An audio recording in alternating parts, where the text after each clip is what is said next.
السلام علیکم دوستو آپ کی خدمت میں آج ایک ایسا کلپ لائے ہیں جسے سن کر آپ کا ماتم کرنے کو دل کرے گا۔ ہم مسلمان کس حد تک گر چکے ہیں، کلپ ملاحظہ کریں اور آخر تک دیکھیں۔ بہت شکریہ۔ حضور محبوب سبحانی رضی اللہ تعالیٰ عنہ فرماتے ہیں کہ مجھ کو میرے رب نے ایک سجل یعنی اقرار نامہ یا عہد نامہ عطا فرمایا، جس کا طول جو ہے کتنا لمبا ہے، وہ رجسٹر مشرق سے مغرب تک ہے، اور ایک روایت ہے کہ مثل طول نظر کے ہے، یعنی جہاں تک نگاہ پہنچتی ہے اتنی اس کی لمبائی ہے۔ اس میں میرے سلسلے والوں کے نام لکھے ہیں اور لکھا ہے کہ یہ سب بخشے گئے۔ سبحان اللہ۔ ایک مرتبہ آپ نے مالک دوزخ، حضرت مالک جو ہیں وہ دوزخ کے داروغہ ہیں، ان سے پوچھا تمہارے یہاں کوئی شخص میرے سلسلے والوں میں سے بھی ہے؟ انہوں نے کہا جو کوئی آپ کے ساتھ نسبت رکھتا ہو اس کے رکھنے کا مجھ کو حکم ہی نہیں ہے۔ اللہ، یہ بات ہے نسبت والوں کی۔ حضرت غوث پاک فرماتے ہیں دوزخ کا داروغہ ہے جس کا نام ہے مالک، اس فرشتے کا نام۔ میں نے اس سے پوچھا کیا میرے مریدوں میرے دوستوں میں سے تیرے پاس کوئی ہے دوزخ میں؟ اس نے کہا مجھے اپنے پروردگار کی قسم کہ آپ کے مریدوں میں سے کوئی بھی نہیں ہے، کوئی بھی نہیں۔ فرمایا میرا ہاتھ اپنے مرید کے سر پر اس طرح چھایا ہوا ہے جس طرح زمین پر آسمان چھایا ہوا ہے۔ فرمایا مجھے اپنے رب کے عزت و جلال کی قسم میرا قدم اس وقت تک جنت کو نہیں اٹھے گا جب تک میں اپنے سارے مریدوں کو جنت میں داخل نہ کروا لوں۔ لجپالی دیکھیے، ایک دن غوث اعظم یہ جو دروغہ جہنم ہے نا، جہنم کے گیٹ کیپر، اس کے پاس چلے گئے تھے۔ فرمانے لگے مجھے یہ بتاؤ ابھی تک میرا مرید تو کوئی نہیں آیا دوزخ۔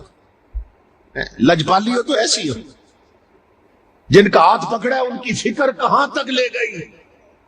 غوث اعظم نے فرمایا مجھے بتا، جو بھی مجرم جہنم میں جاتا ہے اس گیٹ سے گزر کے جاتا ہے، بتا دروغہ جہنم اب تک کوئی میرا مرید تو نہیں آیا؟ اس نے کہا حضرت اللہ کی عزت کی قسم اب تک تو کوئی نہیں آیا۔ فرمایا مجھے بھی اللہ کی عزت کی قسم قیامت تک آنے بھی نہیں دوں گا۔ اتنی رکت انگیز حدیث ہے وہ بخاری مسلم کی حدیث شفاعت، جس میں نبی علیہ السلام شفاعت کریں گے اور آپ اللہ تعالیٰ سے اجازت طلب کریں گے، اللہ تعالیٰ آپ کے لیے تعداد مقرر کرے گا۔ بخاری مسلم میں آتا ہے کہ جب میں آخری دفعہ جہنم کی طرف جاؤں گا اپنے امتیوں کو جہنم سے نکالنے کے لیے اللہ تعالیٰ کے اذن سے، تو داروغہ جہنم سیدنا مالک علیہ السلام کہیں گے کہ یا رسول اللہ اب آپ کا کوئی امتی بھی جہنم میں نہیں ہے سوائے اس شخص کے کہ جسے قرآن نے روک رکھا ہے، اور وہ کبھی بھی اب جنت میں نہیں جا سکے گا جسے قرآن نے روک لیا۔ یعنی قرآن نے اگر روک لیا کسی کو جنت میں جانے سے تو نبی علیہ السلام اس کی شفاعت نہیں کر سکتے۔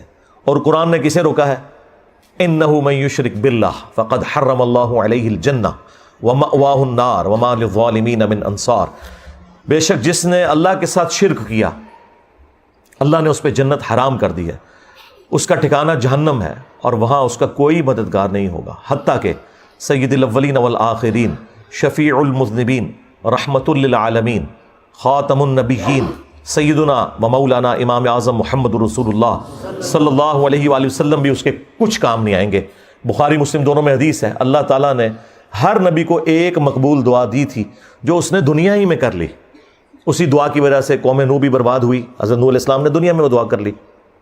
میں نے اپنی دعا سنبھال کے رکھی ہے قیامت کے دن کے لیے، اور میری اس دعا سے میرے ہر امتی کو نفع پہنچے گا سوائے اس شخص کے کہ جس نے دنیا میں کسی قسم کا شرک کیا ہوا۔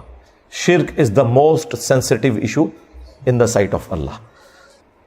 تو تمہارا تو کوئی عقیدہ کوئی دعویٰ قرآن میں لکھا ہی نہیں، اس کے الٹ باتیں لکھی ہوئی ہیں۔ اتنا ظلم کیا تم نے اس کتاب کے ساتھ، تو تمہارا حشر وہی ہونا ہے جو قرآن میں لکھا ہے، وقال الرسول یا رب ان قوم اتخذوا هذا القرآن مہجورا۔ رسول اللہ قیامت کے دن شکایت کریں گے کہ اے اللہ میری امت نے قرآن کو پیٹھ کے پیچھے ڈال دیا تھا، ہمیں صرف شفاعت والا ورژن بتایا گیا جو حق ہے، لیکن جو شکایت لگنی ہے کہ قرآن کو پیٹھ کے پیچھے ڈال دیا تھا وہ نہیں ہمیں بتایا گیا، اور پریکٹیکلی ہمیں نظر آ رہا ہے کہ قرآن کو پیٹھ کے پیچھے ڈال دیا گیا۔ اور نبی صلی اللہ علیہ وآلہ وسلم کو اس چیز کا غم ہے کہ مجھے قیامت کے دن اپنی امت کے خلاف گواہی دینی پڑ جائے گی کیونکہ انہوں نے قرآن چھوڑ دیا۔ صحیح بخاری اور صحیح مسلم دونوں میں یہ حدیث موجود ہے، عبداللہ ابن مسعود رضی اللہ تعالیٰ عنہ کہتے ہیں کہ ایک دن نبی صلی اللہ علیہ وآلہ وسلم ممبر پر بیٹھے ہوئے تھے تو آپ نے مجھے آواز دی کہ عبداللہ ہمارے قریب آؤ اور ہمیں قرآن سناؤ. تو کہتے ہیں میں نے کہا یا رسول اللہ قرآن تو آپ پہ نازل ہوا ہے, میں آپ کو قرآن سناؤں؟ تو آپ نے فرمایا کہ مجھے لوگوں سے سن کر لطف محسوس ہوتا ہے. تو عبداللہ ابن مسعود رضی اللہ تعالیٰ عنہ کہتے ہیں کہ میں نے نبی صلی اللہ علیہ وآلہ وسلم کے حکم پر سورۃ النساء کی تلاوت کرنا شروع کی, اور میں جب آیت نمبر 41 پہ پہنچا, آپ اندازہ کریں نبی صلی اللہ علیہ وآلہ وسلم نے آلموسٹ یہ 6 رکوع ہیں جو تلاوت سنی ہے. تو 41 نمبر آیت پہ جب میں پہنچا فَكَيْفَ إِذَا جِئْنَا مِن كُلِّ أُمَّةٍ بِشَهِيدٍ, تو وہ کیا وقت ہوگا کہ جب ہم ہر امت میں سے ایک گواہ کو یعنی وقت کے پیغمبر کو اٹھائیں گے.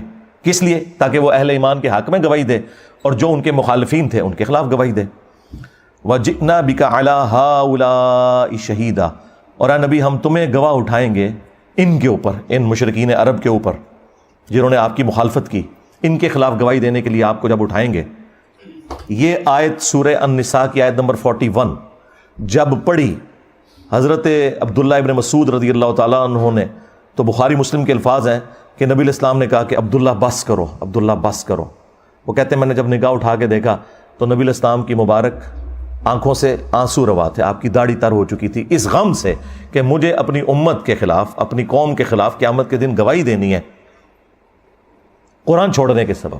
وقال الرسول یا ربی ان قوم اتخذوا هذا القرآن مہجورا, اور رسول اللہ شکایت کریں گے کہ میری قوم نے قرآن کو پیٹھ کے پیچھے ڈال دیا تھا. اچھا دیکھیں, ہم لوگ یہ کہتے ہیں یا اللہ جو کچھ بھی ہیں تیرے محبوب کی امت سے ہیں, اور محبوب نہ رو رہے ہیں ہماری وجہ سے. ہم تو اس امید میں ہیں نا کہ نبی علیہ السلام نے ہمیں بچانا ہے, اور نبی علیہ السلام اس بات پر رو رہے ہیں کہ مجھے اپنی امت کے خلاف گواہی دینی ہے. یہ تو چیز ہی کچھ اور نکل آئی. کتنی حیران کن بات ہے. یعنی اس کا مطلب ہے عقل نہ ہوئے تھے موجہ ہی موجہ, عقل ہوئے تھے سوچیں ہی سوچا. نبی علیہ السلام کو چونکہ پتا تھا کہ آخرت کا معاملہ کتنا سخت ہے, آپ تو رو رہے ہیں کہ یہ تو رگڑے جائیں گے, اللہ تعالیٰ نے جب اٹھانا ہے تو اللہ کا تو کوئی رشتہ دار نہیں ہے, اور مجھے اللہ نے جب گواہی کے لیے تو نبی علیہ السلام نے تو جھوٹ نہیں بولنا, بتا دینا ہے کہ امت نے کیا کیا ہے, اور امت کہہ رہی ہے جو کچھ بھی ہے تیرے محبوب کی امت سے ہیں. تو محبوب سے بھی پوچھ لو انہوں نے آپ کے ساتھ کیا کرنا ہے. بخاری مسلم دونوں میں حدیث ہے, نبی علیہ السلام نے فرمایا کہ دیکھنا کہیں ایسا نہ ہو کہ قیامت کے دن کوئی شخص اپنی گردن پہ اپنا اونٹ اٹھائے ہوئے ہو اور وہ چیخ رہا ہو اغثنی یا رسول اللہ, یا رسول اللہ میری مدد کیجئے, میں تمہارے کچھ کام نہیں آؤں گا, میں نے دنیا میں تمہیں بتا دیا تھا اگر تم نے اونٹ کی زکوٰۃ نہیں ادا کی, اللہ کا حق ادا نہیں کیا, تو یہ اونٹ تمہاری گردن پہ سوار ہوگا جب تم قیامت کے دن مجھے پکارو گے نا اغثنی یا رسول اللہ. اور یہ میں آپ کو بتاؤں یہ بریلویوں نے باقاعدہ بیج بنایا ہوا تھا, یہ میں نے میٹرک میں یہاں لگایا ہوتا تھا اغثنی یا رسول اللہ, اور یہ پتہ ہی نہیں تھا کہ اغثنی یا رسول اللہ کا جواب آگے سے کیا آنا ہے. پھر آپ نے ایک ایک چیز کا ذکر کیا کہ کسی کے گردن کے اوپر گائے سوار ہو, کسی کی گردن کے اوپر بکری سوار ہو, اور اس نے اس کا حق نہیں دیا. اور یہ تو بات ہو رہی ہے صرف زکوٰۃ کی, نماز تو چھڑ ہی دو سرکار, جنہیں نماز نہیں پڑھی ہوئی وہ تو ویسے ہی فارغ ہے. اور ہم نبی صلی اللہ علیہ وآلہ وسلم کے اوپر امید لگا کے بیٹھے ہوئے ہیں. آپ نے تو شکایت کرنی ہے, تو مرنے سے پہلے اے مسلمان کر لے اس پہ غور. کتابوں کا خدا اور ہے, بابوں کا خدا اور, اگرچہ بابے بھی اسی خدا کو مانتے تھے, وہ تو جیوز اور کرسچنز بھی اسی خدا کو مانتے ہیں, لیکن ان کوالٹیز کے ساتھ نہیں جو قرآن و سنت میں آئی ہیں, بلکہ ان کی اپنی تعلیمات ہیں. اور یقین کر جب یہ تو غور کر لے گا تو تیرے اندر سے آواز نکلے گی کیا کہ نام ہے بابی, نام ہے بابی, میں ہوں مسلم علمی کتابی. اور اگر یہ نعرہ ہر جگہ سے بلند ہو کہ نام ہے بابی, نام ہے بابی, میں ہوں مسلم علمی کتابی, تو آپ دنیا میں یہ چینج دیکھیں گے کہ انشاءاللہ تعالی فرقوں کی دکانیں بند. The damage has been done. صلو علی محمد وآل محمد, اللہم صلی علی محمد وعلی آل محمد واصحاب محمد وازواج محمد وامت محمد اجمعین الی یوم الدین. جی تو مسلمانوں, پیارے بھائیوں بہنوں, آپ نے دیکھی یہ ویڈیو. آپ سے درخواست ہے کہ خاص طور پر اس ویڈیو پر کمنٹس ضرور کیجیے اور اس ویڈیو کو زیادہ سے زیادہ شیئر کیجیے.